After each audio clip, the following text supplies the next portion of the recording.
historic Olympic hockey win, Trump's shocking State of the Union address, and war in Iran?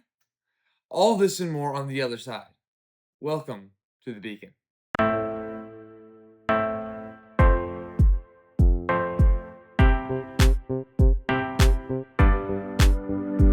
So, first, I want to start off with a little apology. Because of my schedule, my recording schedule, I film and edit all my videos on Saturday, but then I don't get to upload them until Monday, just because time crunches and how long it takes to upload videos.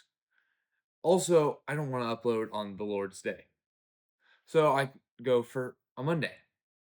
However, that came to bite me in the butt this last week, as last Sunday, the Olympic hockey team, the U.S. Olympic hockey team, had a fantastic gold win.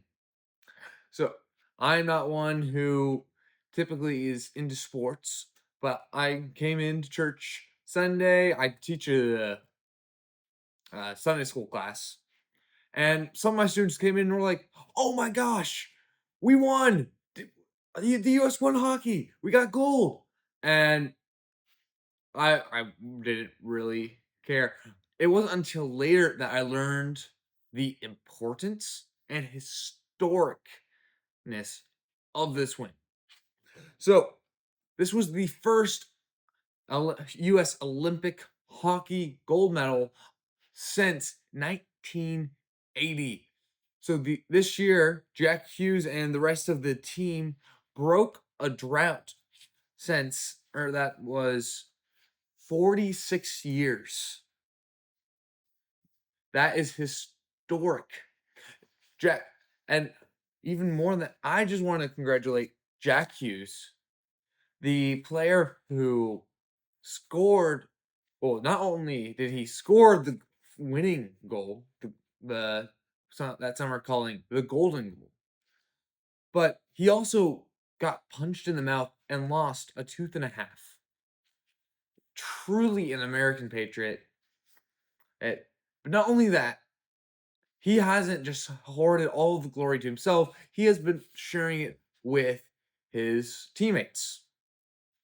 I believe he had another game this past week, or at least was honored at another game, and I believe it was against one of his Olympic teammates. However, when they were honoring Jack Hughes for the win, he went over and grabbed his teammate from the other team. Truly, truly just an act of selfless patrioticness that is truly incredible. On top of that, after the game, Trump calmed the team and congratulated them on it. Now, if I ever get called by the president, that will be a really good day for me. And the U.S. Olympic hockey team treated it the same way. They were exuberant over the news of the president of the United States calling them. Not only that, but the director of the FBI visited them in person. That is truly a grand occasion. Now, during that phone call, Trump invited the U.S. hockey team to the State of the Union address on Tuesday. Now, I actually want to get into that. So, the State of the Union address, for those of you who don't know, and I was ignorant until about a week and a half ago, the State of the Union address is when the president comes before Congress and typically the Supreme Court as well, and just gives them a rundown of the past year. How is the union doing? What is the state of the union? And that's typically what it was. This year, Trump turned that on its head and did something different. Trump talked a little bit about his achievements over the past year. He talked about the economy coming down. He talked about tariffs. He talked about deportations. A little bit. But that is not all that he did. Actually, he did a majority of the time giving medals and celebrating people. So I will actually get into that here in just a minute. But first, I want to talk about the horrendous, the appalling display of the Democrats at the State of the Union. So, President Donald Trump gave out many medals. He also congratulated many people during this event. Uh, all way out, all throughout it, the Democrats did not stand. Now, some of them stood for a few different things. Some of them didn't stand. Period. But I want to talk to you about some of the most bizarre things that they didn't stand for or did stand for that have nothing to do with Trump. So, towards the very start of the night, President Donald Trump, gave the Medal of Honor. I believe it's the Medal of Honor. I've got it here somewhere. No, that's wrong medal. He gave a lot of medals, so just give me a second to cipher through all of them. I didn't put it in the wrong spot. No, different medal, different medal. What was later on? Did I not put that down? I might not have. He gave a 100-year-old veteran from World War II who enlisted at the age of 17 to go and fight Nazis in Germany. He gave him the Medal of Honor. Well, the Democrats, the leftists, those who are all for fighting Nazis and claiming that Donald Trump is a Nazi, did not stand for that. This man was 100 years old, and he actually fought Nazis, who are the very thing that the Democrats and the libs claim to hate. And when Donald Trump, the man who they call basically Hitler, and they've tried to deny it, but there's clips out there of, like, I think Kamala called him that. There's too many. There's too many to name. Even just them calling him Hitler, not to mention them calling him a Nazi. But when he gave this man who had actually fought Nazis, they did not stand. That's not the most bizarre thing. So last summer, a Ukrainian refugee was murdered on the subway. Her name was Arena. It kind of got covered in the news somewhat. The legacy media did not pick up the story nearly as well as they should have. Donald Trump wanted to honor her parents and just apologize for not getting the illegals out on time. The Dems didn't stand for that. This woman was murdered by the admission of the murderer for racism, through racism. This was, I believe, a black man. I don't have all the details right here, but I believe a black man. And later on, he claimed, "Well, I killed. She was. There's one less blondie." Arena was a white Ukrainian woman with blonde hair, and he killed her just for that. And the Democrats could not stand for that.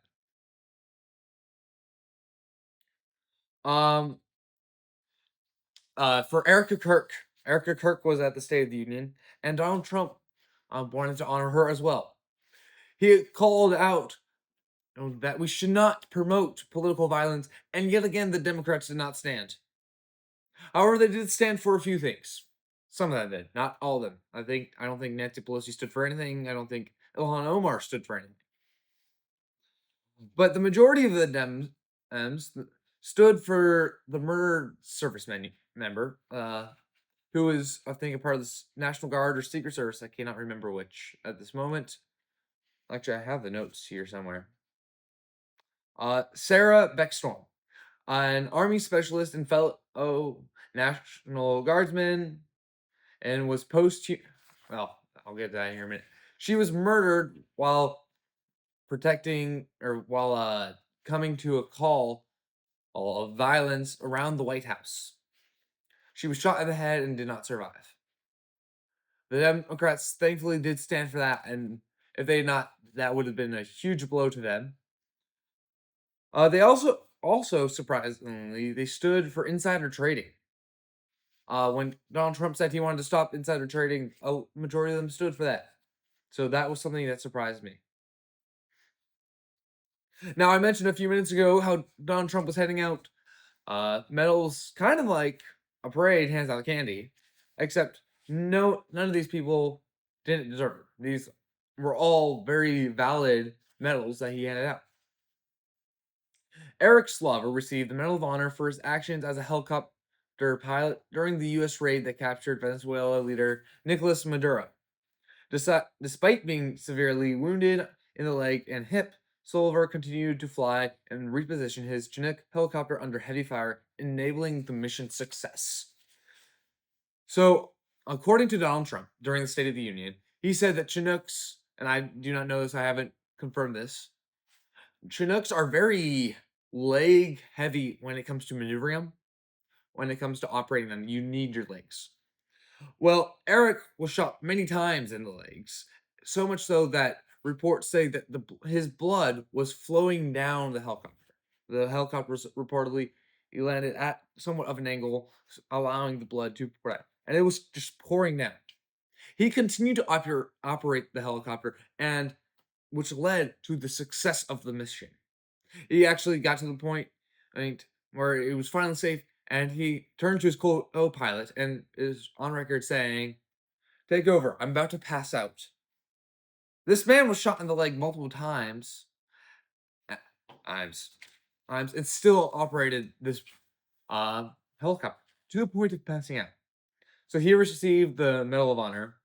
Mm, excuse me.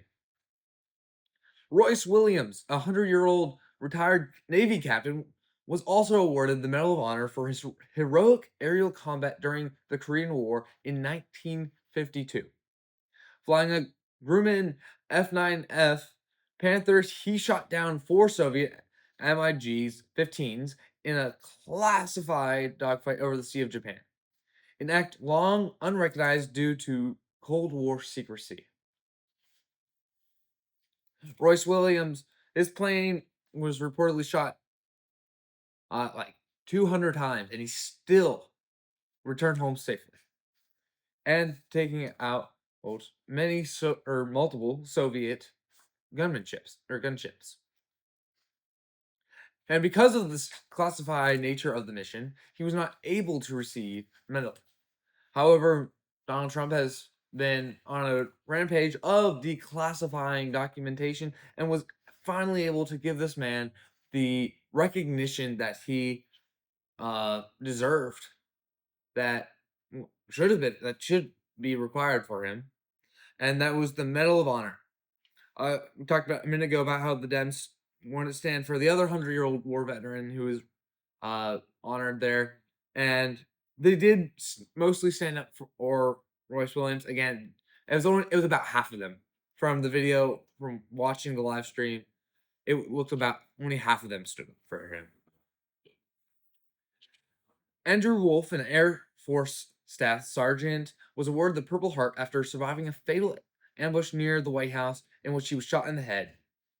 He was recognized for his recovery and service with the West Virginia National Guard.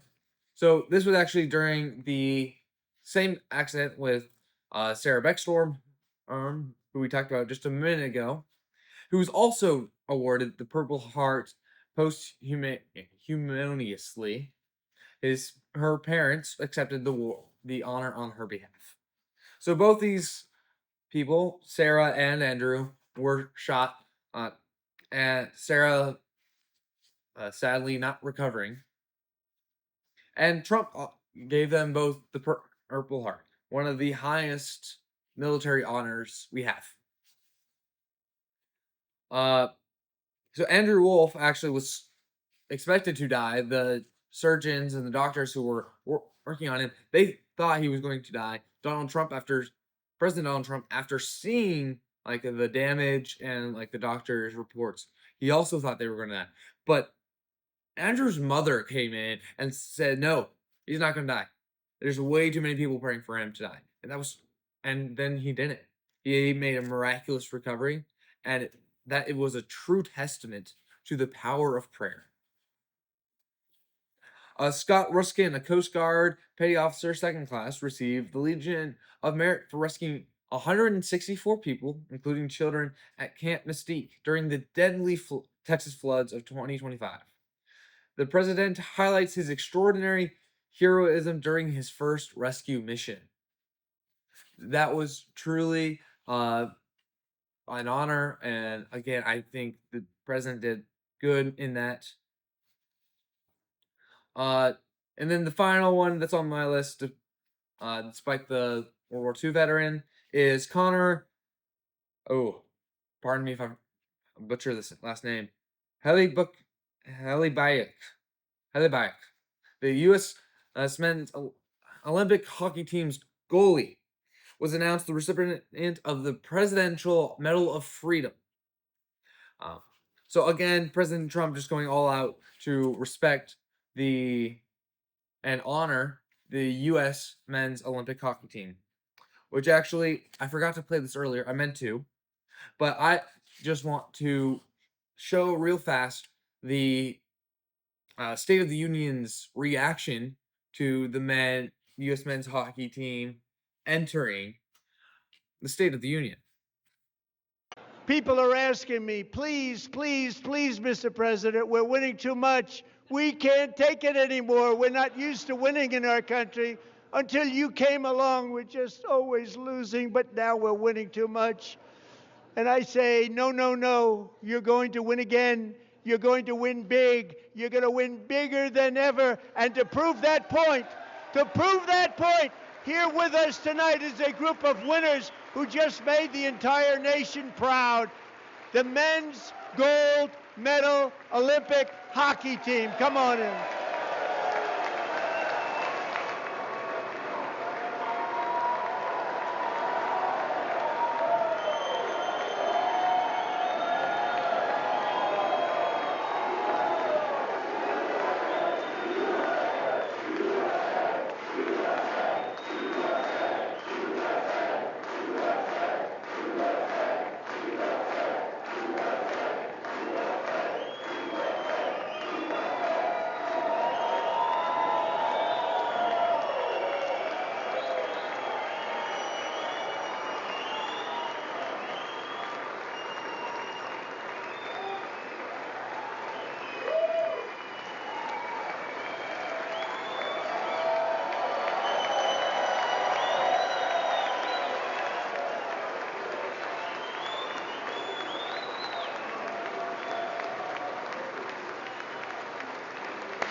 Go ahead. They do.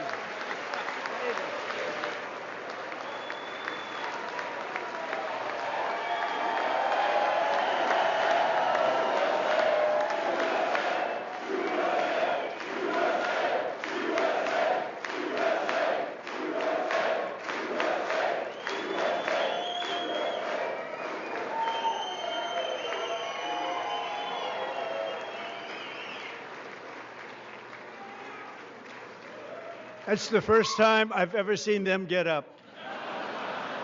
And actually, not all of them did get up. So that was just a truly amazing show of patriotism for the State of the Union. And like President Donald Trump said, not all the Democrats stood up for that. Despite the truly patriotic and victorious win of the men's hockey team, they didn't stand up. And actually, watching that video just reminded me of the fact that the women's team also earned gold. They were invited to the State of the Union, however, they weren't able to make it due to scheduling conflicts. However, Trump didn't make sure to honor them individually, and has invited them to the White House. I don't know if they've accepted that honor, but they are invited. Moving on, Trump also announced during the State of the Union that Vice President J.D. Vance will be leading the front on fraud around America. On Wednesday, Vice President Vance and Dr. Oz, who is in charge of the American Medicare system right now, made an announcement that they were going to start taking on fraud. They're going to start doing it, taking on the fraud of the Medicare system. There is a few different levels of fraud, a few different programs going on with that, where there is fraudulent activity. And their goal is to come in and wipe that out. Stop people, stop the Americans, or not the Americans. Stop, well, some of them are Americans, sadly. But stop the politicians, and especially in this case of Minnesota and even like Ohio and California, stop the Somalians from defrauding the government as well. So over the next few months, over the next few years, really, we will start to see them cut back on some of that, and hopefully we'll see money stop. We'll see a decrease in federal spending, and hopefully an increase in a decrease in federal taxes as a result of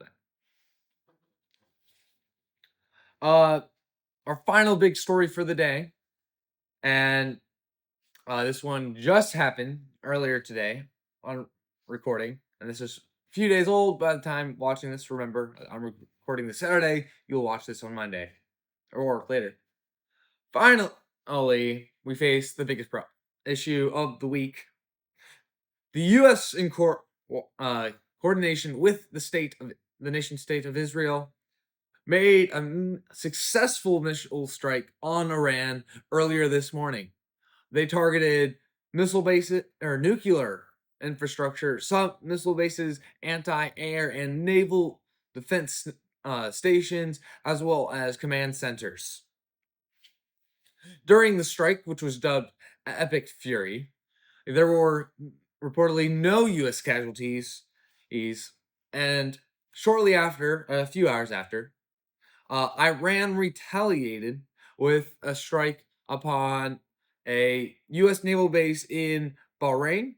There was reportedly no casualties as they only attacked a warehouse. Um, yes, so during a post on Truth Social that Trump released earlier this morning, he said we cannot allow Iran to gain hold of any nuclear power. And now this is a sentiment that most Americans should agree with. Iran has historically been a state of extreme terrorism and radical Islamic ideas. Some might call that Islamophobia. I call that realism. Uh, Iran has historically backed many terrorist organizations that have attacked America and harmed America.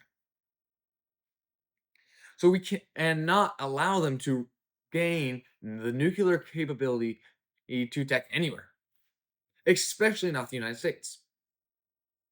This attack was not just in defense of America, although it certainly will defend America from Iran's nuclear capabilities, but it's an attack to defend the whole world, to protect the entire world from Iran having nuclear capabilities. For if Iran had them, then they would most certainly use them to threaten the rest of the world. Trump has officially declared that there is a war on Iran. We have officially gone to war with Iran, and he said in that same Truth Social post that there may be U.S. casualties. He is going to try to keep those casualties to a minimum. However, this is war, and in war, there are sadly casualties on both sides. Hopefully, there are minimal on the American side, and I would say minimal on the Iranian side, although there are definitely a few people over there who can't survive. I doubt we can really let the leaders of the radical Iranian government to survive, but we certainly have to lock them up if they do survive. We cannot let these people, these freaks, these mentally ill people run wild. They are a danger to society. And the Iranian people as large. Speaking of the Iranian people, President Trump closed his video, oh, or almost closed his video with a message to the Iranian people. I would like to play that right now for you.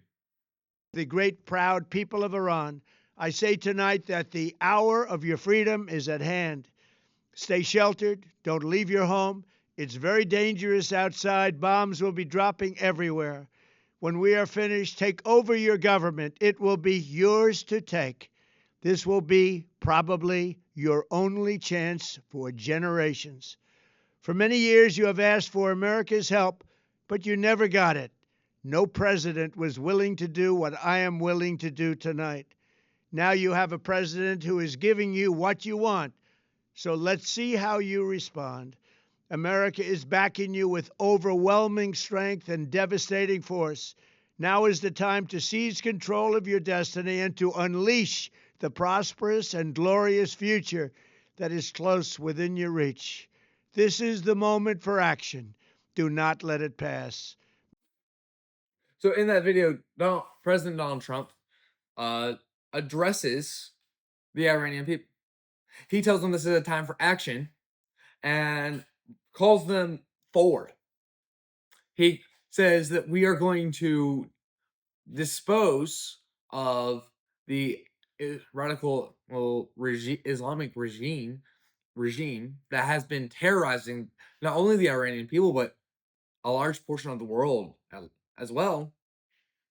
So he doesn't want to take over Iran. This isn't a war of conquest, although I think we'd be justified in doing that.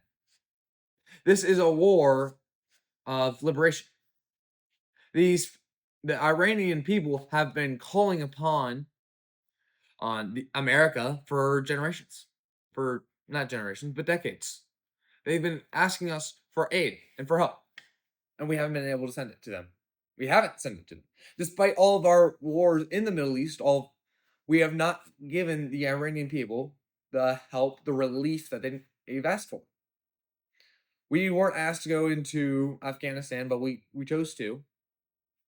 So why can't we go to Iran where we are asked for? And in addition, the Iranian people are seeing these bombs and cheering. I don't have a clip of them actually cheering, but I do have a clip of them seeing the smoke plumes of one of the buildings that had been blown up, struck with a missile, and just kind of milling about. They're not scared, or they know that the U.S. isn't going to just randomly bomb everyone. Although Trump did warn that they should stay inside their homes, they are jubilant actually. And again, I do not have a good representation or a video of this, but the Iranian people, especially like I saw a clip on the Daily Wire earlier when I was researching all this happening, all of these high schoolers being exuberant. They were, there's actually in the clip you could hear them saying, "Thank you, Donald Trump," or President Trump. They were joyful. So I just want to play this video for you.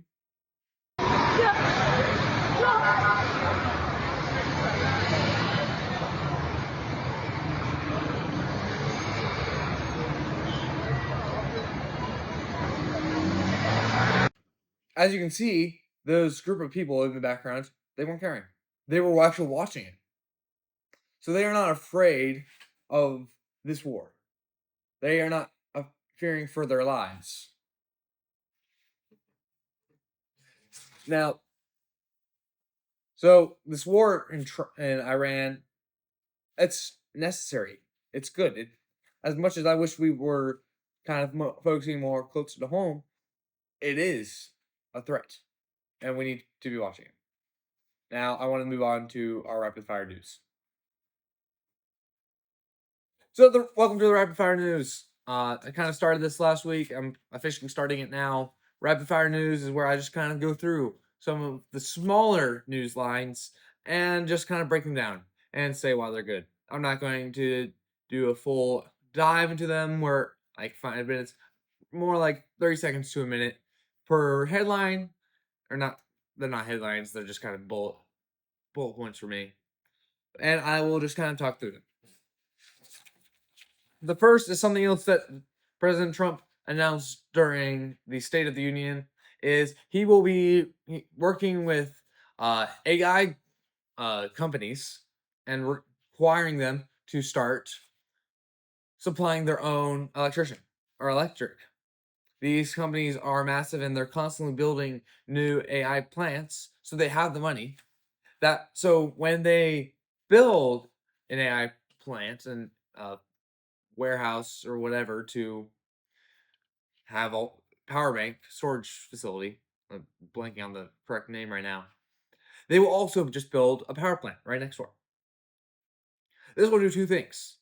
One, it will stop the guzzling of AI power, which is causing the prices of Americans' electrical bills to skyrocket.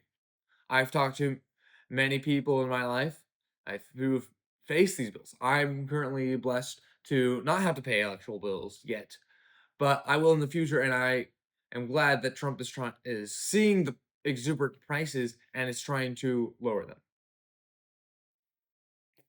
Uh, the second change that this will have will benefit the community. There will be this additional power plant which can supply more power. It will cause some kind of competition, friendly competition, between the power plant that was already there and this new one. And so it will drive down prices and help supply the American people and just the community in general. Uh, Jonathan Majors returns to not Hollywood because this is not a Hollywood production, but he returns to the film world. He is going to be it's speculated that he's going to star in an upcoming Daily Wire film that is currently filming in South Carolina. Uh, we don't know if he's starring. We don't actually know much about this film, but he is returning. For those of you who don't know, he was essentially canceled in Hollywood for charges from his ex-girlfriend of assault. The most significantly, Marvel Studios completely dropped the storyline that was centered around him and his character. And the sad thing was, he won the lawsuit. The charges were that he assaulted his girlfriend in the back of like an Uber or some kind of public transportation, and he won. He was charged with like kind of being a little aggressive, shoving her into the car, and so it was issued to like 52 weeks of like rehabilitation, just watching like inciting violence type stuff. I don't have it right here. I forget the technical term for it, and he paid his due. However, Hollywood decided not to bring him back. He's still canceled, and just because of a little bit of scare. Hollywood is just, and that just shows how fickle Hollywood is. Ben Shapiro on his show Thursday, no, Friday on the Ben Shapiro show on Friday talked deeper into some of the more political advantages and actions behind the move. Zohran Mamdani met with President Donald Trump on Thursday in the White House on Thursday. This is his second meeting. However, unlike the first one, it was not publicized until it was actually happening. Zohran came to Washington D.C., and that was when the news really picked up on the actual meeting. It was Zohran said it was a good meeting. I don't remember hearing anything from Trump's end on it, but according to Zohran, it was a good meeting, and he went back to New York talking about housing issues that I would say are a little less Trump supported than he may be making it seem. Additionally, during the State of the Union, and most of these are State of the Union things that just I couldn't make into a full story. Uh, President Trump announced fentanyl as a weapon as mass destruction. Eh, This just is increasing the war on drugs that President Trump has been waging throughout his second term. In addition to that, he also labeled cartels and cartel leaders as foreign terrorists. This will allow a war with them. We can now rightfully strike out against them. We saw this past week as one of the big cartel leaders, El Mano, I believe was his name, was killed during a raid, supposedly by the Mexican military. Those cartels since then have kind of been wreaking havoc, especially on tourists, not terrorists. Well, let's just insight will allow us to continue on that war and allow us to strike further. The final story I have for today, through the tariff money that we've gained and that many have fought against, although it is a necessary thing, Trump is giving a $1,776 bonus to all American troops. Uh, According to Trump, the money they had was $1,775 to give to the troops, and Trump heard that. When Trump heard that number, it was like, well, we can just add a dollar, and it will be 1776. So I believe I don't exactly remember where that extra money was funneled from. Maybe Trump supplied it himself, as he is a very generous person when it comes to our U.S. troops. But we got the money, and so all American troops are receiving a bonus of 1776, which is truly a patriotic event. So that's all the notes I have for today. There's many more announcements about the State of the Union that I did not address today. If you haven't watched it, I would highly recommend going back and watching it. You can watch it on YouTube. I think the Daily Wire has it. If you go to whitehouse.gov, then go to the live streams, you can watch it there. It's just a really good show. Many things I did not get to, like just this showed image like some camera shots of Marco Rubio, and Trump was trying to congratulate him. He looked exhausted, but he's continuing to do a very fantastic job, and he just has a lot of hats that he's working under right now. I think the only one that he doesn't have at this moment is President of the United States, and that might be changing here this next presidential term. Although he has backed or Vice President Vance for that role. So definitely go watch that. I would recommend watching that at 2 times speed, as Trump was incredibly long-winded, and the whole entire thing turned out to be about just a little over 2 hours long. The final thing I want to do is I want to invite you to pray with me over the Iranian people. As we are going into this war, we need to pray over them, that they will not get caught in the crossfire or in what is not Iran versus America. It is America versus the Iranian government. Because the people of Iran do not want the government there. This is not the people's government. The government is working for themselves and to create terror. So pray for the people that they might not get caught in the crossfire. Also pray for our troops. Pray for protection over them as we go into this war. Trump said that he wants to limit casualties, but that might not be possible. When in war, you never know what may happen. But with God, we do. We can have certainty. So I ask you to join me in prayer over our troops. That's all I have for today. So thank you for joining me here on The Beacon. I'm Connor Ryan, your host. And until next time, God is so good. Uh, Thanks for watching.